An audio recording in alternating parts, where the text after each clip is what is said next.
Courtesy of EA, I was invited to Los Angeles and put up in a hotel with media and content creators from all over the world to get an extended preview of Star Wars Jedi Survivor and go hands-on for about 3 hours. And walking away from that session, I very much feel like Survivor is the epitome of the bigger and better sequel in almost every way. Respawn have taken what worked in Fallen Order and either built upon it or redesigned it completely. And unfortunately, we weren't allowed to capture our own gameplay, so all the footage you're seeing in this video is B-roll provided by Respawn from an unfinished build. So gameplay picks up on a new planet called Kobo. Cal and BD1 make a rough landing there to find Grease, who has a cantina on the planet because he has the parts they need to repair their ship and carry on. And what was immediately obvious is that the scale of the planet was much larger than the planet seen in Fallen Order. I mean, the draw distance alone was pretty vast. You can see this big, long neck style creature out in the distance. You can use BD1's visor to mark points of interest on the map and then get going from there. And it'd been a while since I'd played Fallen Order, but I was immediately reminded of just how smooth the traversal and locomotion feels in pretty much all of Respawn's games. So of course, running around, double jumping with the Jedi flip, wall running, crawling across cliffs, all of it feels like butter. And Jedi Survivor has also been pulled into the grapple hook renaissance because Cal now has what's called an ascension cable that shoots out and attaches to objects in the environment and zips them toward them. And I'm not bothered by that because it looks awesome and it feels great as well. And there was a decent amount of exploration in Fallen Order, but there's a lot more here on Kobo alone. I found myself getting distracted, and honestly the best way is every 5 minutes because there's either a cave to explore, a beaten path to go off of. There are now inhabitants on planets that will give you what's called rumors that are basically single objectives where they'll tell you someone's over in this area, go find them, or there's a group of enemies over here, go deal with them. I'm sure there's variation there, but at least the few I spoke to on Kobo gave me single objectives. And speaking to design director Jeff Majors and senior producer Blair Brown, I learned that they're not necessarily side quests, but they are single objectives that will either lead you to a new area to discover, a collectible to find, a boss to fight, a group of enemies to take out. So the couple inhabitants I spoke to that sent me off in different directions always led to something interesting to discover. There are also a bunch of ways to interact with the environment. For example, there was this one tar pit that had these platforms I could jump across, and I needed to raise the level of the tar to get to this point on the cliff to progress. So I had to use the force to pick up this ball droid that was explosive and throw it into a crack in a wall that poured more tar in, raise the level, and I could carry on. You can also terraform some parts of cliffs, like pull them out of the mountain and use those to climb up higher. There were some spots that felt like sequences of platforming. For example, I'd wall run and jump off and swing on a rope, and then I'd use my ascension cable to zip toward another point, then I'd pull a cliff out of a mountain and climb onto that. So all that made it just a lot of fun to traverse the map versus just simply walking around aimlessly. You can also use a new force ability called Tame that lets you use mounts. There's this one glorified chocobo creature I was using to run across a big field. There's another pterodactyl-like bird that you can hang onto its legs and traverse across caverns. You can also pet a lot of the animals as well, which is always a plus. And using them to move around planets more efficiently alone is cool, but you can also tame them to help you out in combat. At one point, I tamed this big rhinoceros-looking creature that was just bulldozing its way through stormtroopers. Nice. I also got to play through a couple of the Jedi Chambers, and they very much remind me of Breath of the Wild shrines. And the thing about Fallen Order, and even now in the sequel, is you can definitely recognize the game's influences, but what works is that Respawn have found a way to adopt these influences and make them their own and have their own identity. And the Jedi Chambers are a great example of that. So the two puzzles I solved were fairly simple. They mostly boiled down to me using the force to pick up these balls and either place or toss them in these pedestals that created bridges for Cal to cross and proceed further into the chamber. There are a few collectibles to find while you're solving the puzzle and usually involve you having to manipulate the room you wouldn't normally have to reach them, so that's kind of fun. And completing the puzzles gives you a variety of rewards, usually items that contribute towards level progression.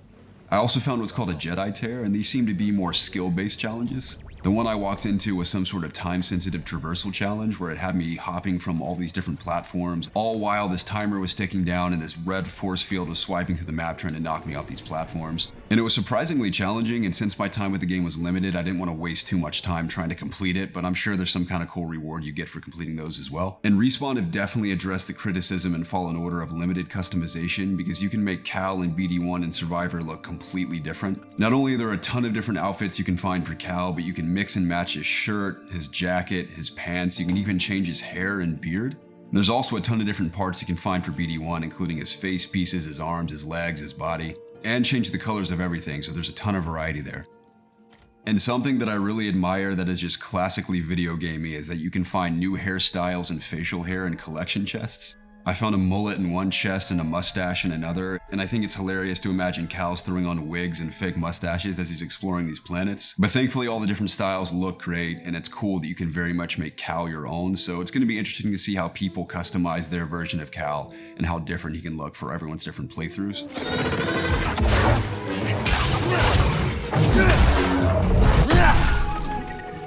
Now the major change I'm most excited to talk about is how they've expanded combat. There are now combat stances in the game, which immediately reminded me of Ghost of Tsushima, which may or may not be an inspiration here, but again, Respawn have made it their own, and I think it works beautifully. Fallen Order really was an excellent starting point. I liked how the blade styles were really designed to deal with particular types of enemies. And the combat stances in Survivor are designed in a similar way, but the game doesn't box you into using any one stance regardless of the situation. So there are 5 stances in the game. There's single blade, double blade, dual wield, cross guard, and blaster. And I was told that if you want, you can use just one stance the entire game. So if you love double blade, you can use it from beginning to end, or dual wield, or even blaster. So there really is a level of freedom there that was not present in Fallen Order. So interestingly, you can only equip 2 stances at a time. So for most of my playthrough, I was using dual wield and double blade. And each stance has their own skill tree, so there's a ton of abilities to unlock for each one. It is a lot of fun to use double blade to carve through a bunch of guys and then switch it up with dual wield and be a little more offensive, especially when you begin upgrading each stance for more abilities. And I felt like only having 2 stances equipped at a time felt a little restrictive, but I was told you can swap them out anytime at any meditation spot, and I'm wondering if maybe by the end of the game you can equip all 4, maybe even all 5 at a time. That was not disclosed to me, but as far as I know, you can only equip 2 at a time for now. And I'm sure you've noticed there actually is a slight bit of dismemberment in this game with human enemies, finally. It's not as brutal as I'm sure a lot of people would enjoy, but cutting off the occasional arm is better than nothing. There's also some incredibly brutal finishing animations that I just thought were amazing. And it's pretty cool to see Cal go from Padawan to a true Jedi Knight and be far more masterful with a lightsaber and his force powers in combat. And I forgot to mention that thankfully Cal is not stripped of his abilities at the beginning of the game. You have force pull, push, confuse, which confuses enemies to fight alongside you, kind of how you tame the animals as well. So there's an immediate sense of player freedom and expression right at the beginning of the game, which I really appreciate. So by the end of my time with the game, I'd fought many different types of enemies, a couple of bosses, and I really got the sense that the combat has the potential to be endlessly fresh because you just have so much variety between the stances, all the skill trees within the stances, your force powers, your perk system. It kind of reminded me of how Spider-Man on PS4, PS5 gives you all of these tools and it's up to you to be creative with them. And I always love that with any type of combat system in games, so that's much appreciated as well. BD, here! And at the end of our session, design director Jason DeHarris gave us an incredible demonstration of max level combat with all 5 stances, including the blaster, which was definitely the biggest crowd pleaser. Now, I don't have any footage of that, but I'm allowed to talk about it, so I'll do my best to describe it. So witnessing him use all of these crazy abilities within each stance that I didn't recognize because I hadn't unlocked them was pretty amazing. Just the flurry of animations cutting through guys with single blade in one moment, then double blade, dual wield, cross guard. But the coolest part about all of this is that somehow he was using the blaster in between all of his saber swings. And they didn't give us any information on the blaster, but what it looks like is that it auto aims sort of like in a Bloodborne fashion, so it'll automatically connect with them. But what's cool is that there seems to be some ability you can fire a homing missile shot that will ricochet between multiple enemies. And one of the coolest things he did is that he used this force power to levitate about 8 dudes into the air and then straight up used Deadeye out of Red Dead Redemption to mark them all and kill them all at once. And again, pulled right out of Red Dead, but seeing it in a Star Wars game is admittedly pretty awesome. So I was stoked to know that I was already having a ton of fun with combat at the beginning, but if that's what I get to look forward to, it makes me even more excited. He also seemed to be using a traversal ability that none of us had access to, where he was dashing through the air, and I'm assuming it's called something like Jedi Dash that will obviously let you dodge enemies more efficiently, but probably contributes to platforming and traversal on the planets as well. And one thought I had while playing was it'd be pretty cool to use your ascension cable to either latch onto enemies and pull them towards you, or zip toward them. At least zip toward them, because force pull kind of functions that way, but I like the idea of slashing a guy and then using the ascension cable, kind of like the Doom Slayer's grapple hook in Doom Eternal, and zipping toward an enemy would be pretty sick. Didn't see that in the game, but that's just a thought I've had.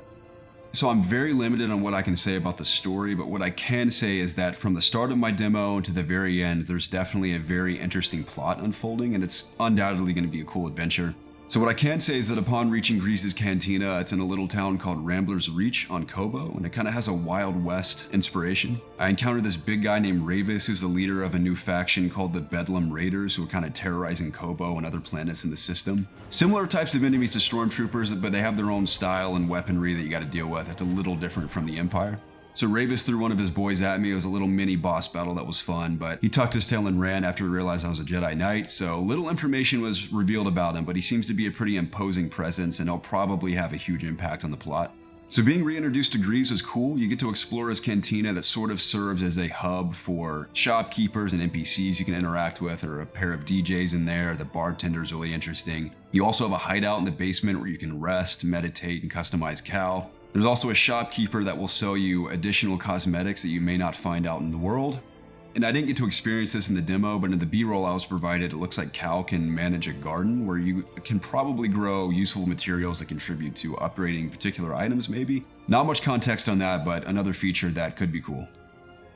We previewed the game on PCs, and I'm happy to say that for the most part it looked and ran really well.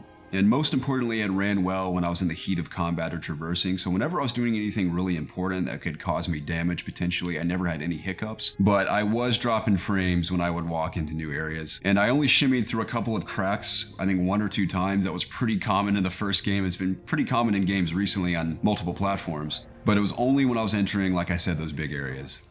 So at the moment, nothing game breaking. This was an unfinished build, so I like to think that by April 28th when the game launches, they'll have all that patched up.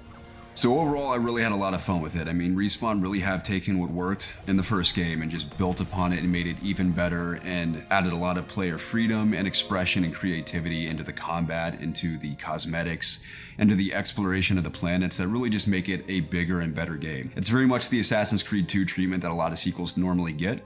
I really like Cal as a character. I'm looking forward to seeing where his character progresses. All the new characters I was introduced to that I can't talk about here. So there really is a lot to look forward to, and I'm happy to say that it's looking really good. So between what I've shared today or what you've seen, if you have any questions whatsoever that I may have overlooked, feel free to ask them in the comments below. I always respond. I'd love to hear your thoughts. Jedi Survivor launches on PS5, Xbox Series S and X, and PC on April 28th. You can also check out the full interview I had with Blair Brown and Jeff Majors that's linked in the end screen of this video and in the description. And if you want even more information and you happen to enjoy reading, you can click links to my articles on our website below. One's an extensive preview breakdown, and another is the top 5 things that are new that I'm most stoked for. But as always, thank you so much for watching. I hope you enjoyed the video, and again, feel free to leave your thoughts or questions in the comments below.